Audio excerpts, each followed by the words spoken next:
Je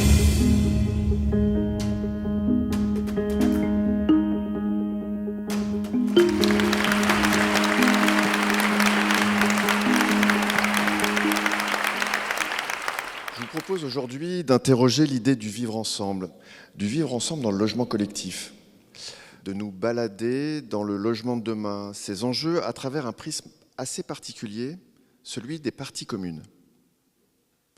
À l'heure des transitions écologiques et démographiques, à l'heure de la crise énergétique et d'un accès très difficile au logement pour tous, on assiste de plus en plus à la diffusion de nouveaux modes d'habiter, des initiatives animées par une volonté de vivre différemment, autrement, où on va essayer de s'écarter de la spéculation et se rapprocher d'une idée d'harmonie.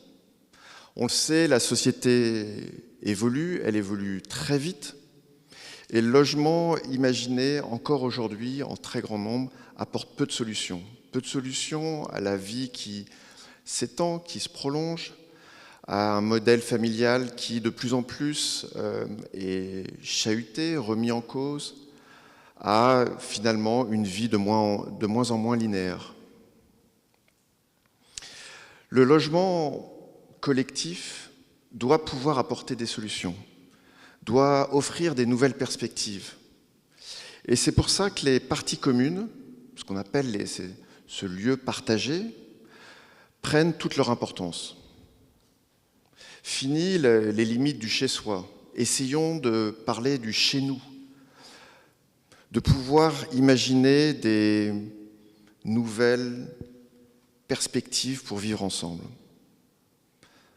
Si je me concentre sur les parties communes, j'aimerais articuler 3 idées principales. La première, les parties communes comme un enjeu de sociabilité. La seconde, les parties communes comme une solution qui, face à la surenchère de la ville dense et moderne, apporte des nouveaux usages, une intensification des usages, comme on aime bien dire dans notre jargon.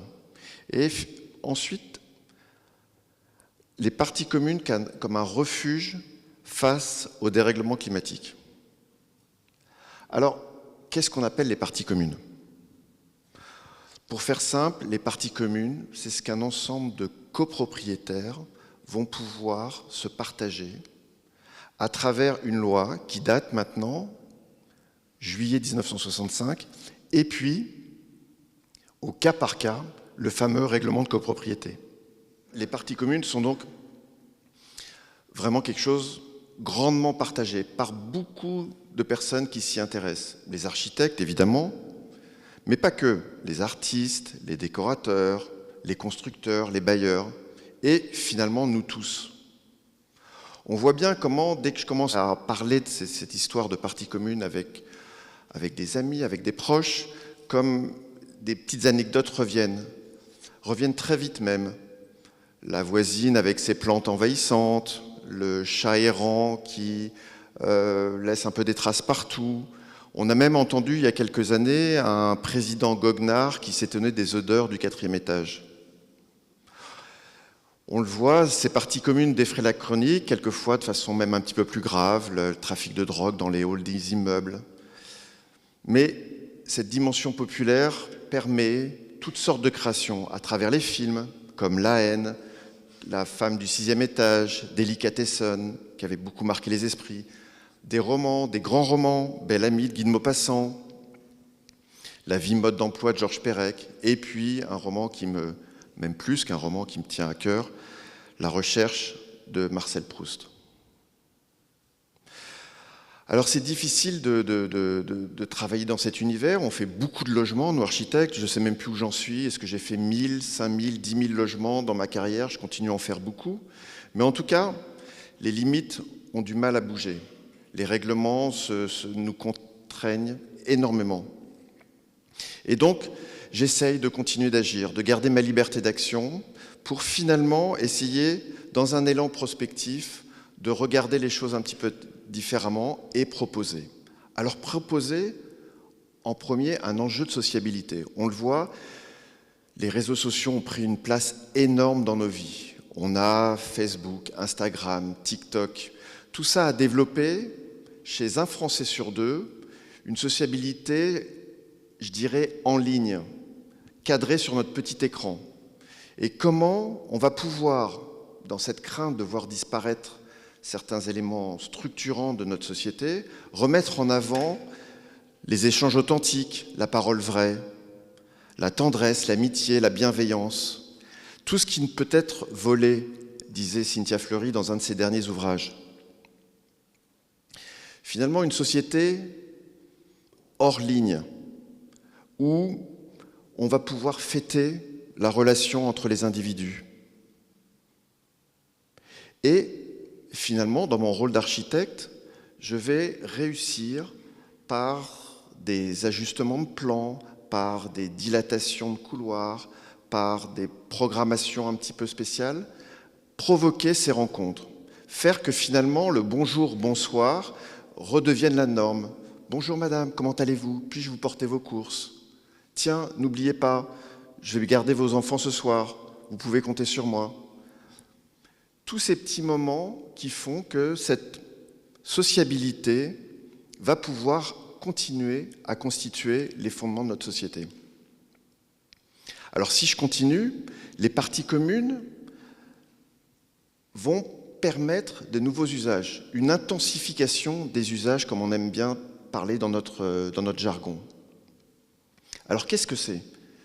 C'est la buanderie au sous-sol, partagée entre nous tous, qui va nous permettre de gagner un petit peu de place de notre logement. Ah oui, c'est vrai. Le logement que j'ai acheté est trop petit, trop exigu. Je ne peux pas vivre exactement comme je l'aurais souhaité. Et bien voilà, au-delà de la limite de mon propre appartement, je vais pouvoir trouver un complément d'espace, un complément d'usage. J'ai parlé de la buanderie, mais je pourrais trouver un petit espace au rez-de-chaussée qui va me permettre de faire le vendredi ces fameux coworking, un couloir un petit peu plus large où mes enfants grandissants vont pouvoir jouer, m'épanouir sur le potager de la toiture, parce que finalement, passer un petit peu de temps à bêcher, biner quelques plantations qu'on va pouvoir à nouveau elles-mêmes partager, finalement, ça peut vous remplir une après-midi. Il faut améliorer cet habitat dans ses limites, dans ses proportions et dans ses fonctions. Et un troisième volet est apparu au fur et à mesure du développement de ce travail sur ce livre et cette exposition, qui étaient les parties communes comme refuge climatique. Les dérèglements nous font face à nous. Les habitations, les immeubles sont souvent pas adaptés à tout ça, mais finalement, à nouveau, en poussant ma porte, je vais pouvoir trouver quelque chose d'un petit peu différent, me protéger, une certaine résilience. Assez facile d'ouvrir la porte de la cave pour voir, sentir un air un peu plus frais qui va baisser de quelques degrés cet escalier qui monte dans les étages.